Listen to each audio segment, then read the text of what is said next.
80%-nya fokus memikirkan apa yang ingin kita capai, mengapa itu penting, bagaimana kita bisa mencapainya. Itu lebih efisien. Ada yang namanya outcome goal, ada performance goal, ada proses goal. Kalau ini dilakukan, baca buku dilakukan, membuat catatan dilakukan, menulis dilakukan, menyunting dilakukan, berdiskusi dengan editor dilakukan, menghubungi desainer dilakukan, dan seterusnya, maka ini akan tercapai nih.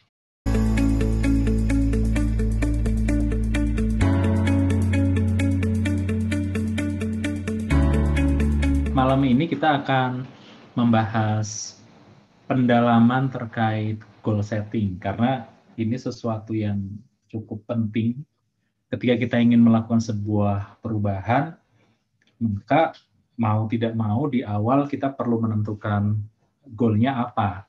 Kita pengennya berubah menjadi seperti apa. Nah, saya akan awali bahasannya dengan konsep sederhana yang diambil dari ilmu NLP, namanya NLP Change Model. Cuma saya nggak akan bahas detail, ini hanya untuk pengantar aja ya. Ini cara berpikirnya ya. Jadi cara berpikir ketika kita akan melakukan sebuah perubahan. Simple sih sebenarnya, sangat sederhana sekali. Jadi kita cukup mapping dua hal sebenarnya untuk di awal ya. Yang pertama adalah kondisi sekarang, yang kedua adalah kondisi yang diinginkan.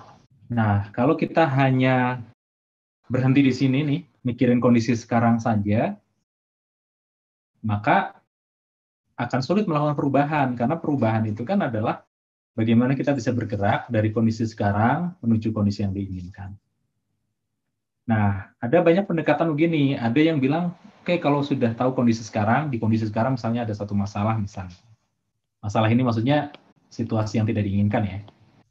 Ada yang prosesnya itu adalah menggali masa lalu gitu kan. Dianalisis sebabnya apa dan sebagainya. Nah, dalam pendekatan kita tidak banyak nih melakukan hal ini. Analisis ke masa lalu. Karena kita anggap yang namanya perubahan itu kan maju ke depan ya. Dari sini ke sana. Sehingga kayaknya agak buang-buang energi ketika kita menghabiskan terlalu banyak energi untuk menggali masa lalu, menganalisis penyebabnya apa dan sebagainya. Akan lebih efisien kalau misalnya kita gunakan energinya untuk mendefinisikan, oke, jadi kondisi yang diinginkan apa? Kondisi sekarang seperti apa? Lalu kondisi yang kita inginkan seperti apa? Nah, disinilah yang namanya goal itu ya di sini sebenarnya. Ini cara berpikirnya dulu. Walaupun tidak dilarang juga untuk menganalisis penyebab kenapa sih kita sampai berada di posisi yang seperti sekarang, boleh-boleh saja dalam konteks untuk mengevaluasi, dalam konteks untuk mengenali sebenarnya apa sih hal-hal yang tidak boleh saya ulangi di masa lalu supaya tercegah dari situasi seperti ini di masa depan. Itu boleh. Namun jangan banyak-banyak. Ya, anggap aja mungkin maksimal 20% lah dari waktu kita untuk mikirin yang ini nih. 80%-nya fokus memikirkan apa yang ingin kita capai, mengapa itu penting, bagaimana kita bisa mencapainya. Itu 80%. Itu lebih efisien. Pendekatannya seperti itu. Maka di sini memahami tentang metode goal setting menjadi sesuatu yang penting, menjadi sesuatu yang krusial. Jadi keterampilan untuk menetapkan goal dengan baik ini menjadi sebuah keterampilan yang cukup krusial.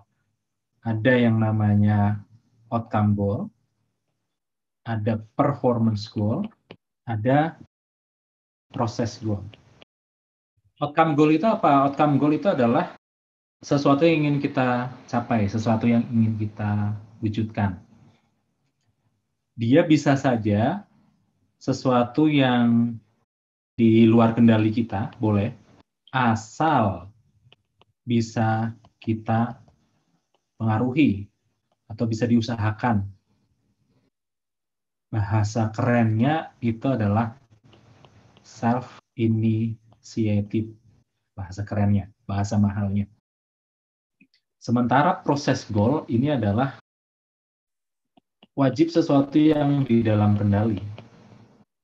Jadi memang kita bisa melakukannya tanpa bergantung pada pihak-pihak lain, pada faktor-faktor lain. Makanya di proses goal itu istilah lainnya itu tindakan, action, perilaku. Ya intinya adalah what to do lah, apa yang perlu dilakukan.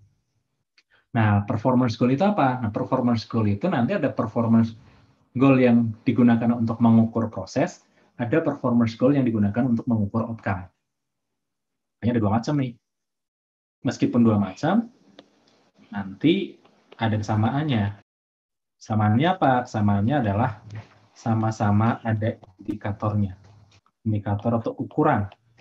Jadi proses yang terukur, outcome yang terukur, atau sub outcome yang terukur gitu ya. Jadi pecahan dari outcome-nya, sub goal-nya, yang terukur itu namanya performance goal. Nanti saya akan beri contoh.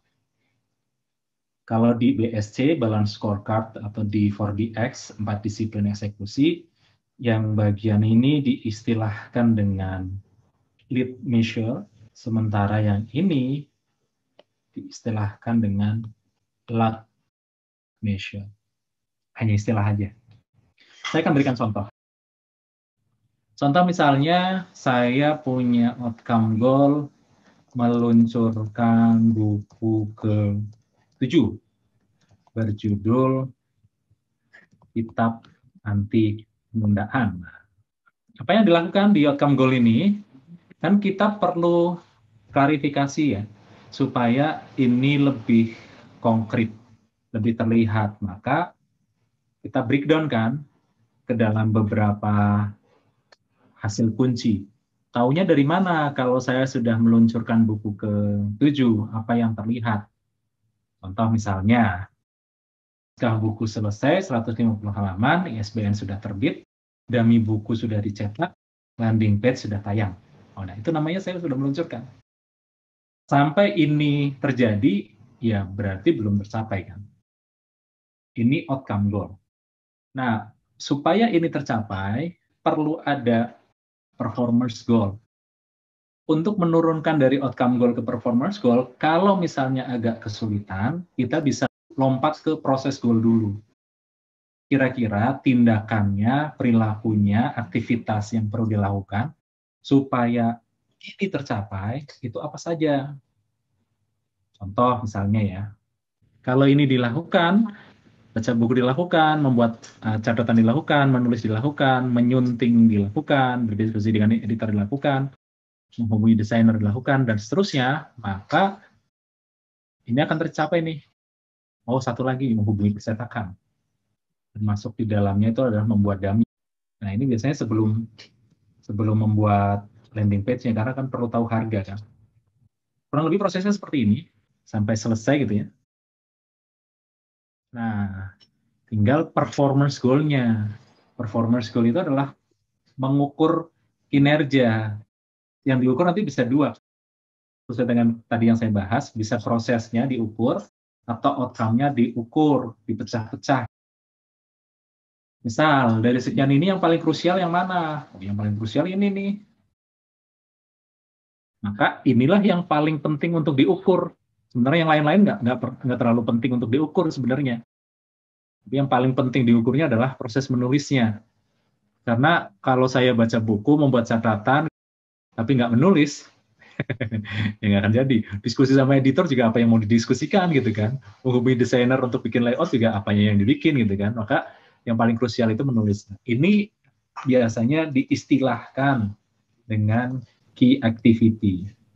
Ya, aktivitas kunci, aktivitas yang berdampak langsung terhadap pencapaian tujuan. Maka biasanya key activity itu yang kita buat performance goal-nya. Sehingga bisa saja nanti performance goal-nya bentuknya begini. Kita 50 halaman per 31 Maret. Ini namanya, kalau pakai istilah tadi, lag measure, ukuran hasil. Namun, di performance goal, kita bisa juga bukan hanya lag measure, tapi juga lead-nya. Ini namanya ukuran aktivitas ya. Supaya saya 50 halaman per 31 Maret, saya sehari itu perlu nulis berapa halaman gitu. Misal ya, menulis 5 halaman per hari. Nah, udah, itu lead measure-nya. Fokus saya adalah cukup ke sini sebenarnya. Kalau fokus ke sini, maka ini akan terjadi. Naskah 50 halaman per 31 Maret, naskah 100 halaman per 14 April, naskah 150 halaman per 28 April, itu akan terjadi. Sudah lengkap akhirnya kan? Proses goal-nya ada, performance-nya ini, nggak perlu semuanya diukur. Kalau ini dilakukan, insya Allah outcome goal meluncurkan buku ke-7 pada 21 Mei itu akan terjadi.